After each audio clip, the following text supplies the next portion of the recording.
Да реализираме се што сме подпишале, а тие ќе ни гарантирале дека нема бугарите да ни бараат ништо ново. Оваа порака ни ја испрати председателот на Европскиот совет Антонио Кошта по вчерашната средба со бугарскиот премиер Розан Желјасков.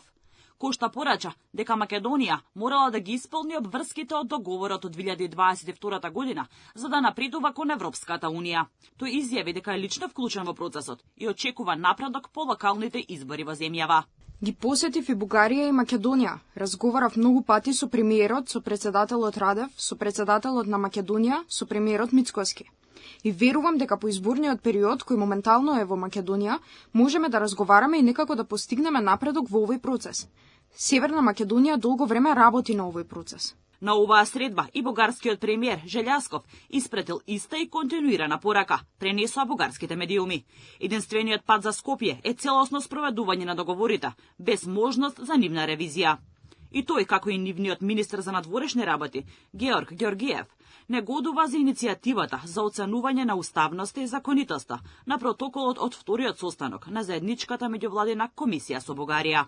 Жалбата до Уставниот суд е апсолутно неоправдана. Очекуваме почитување на правдата на бугарското малцинство и нивно внесување во Уставот.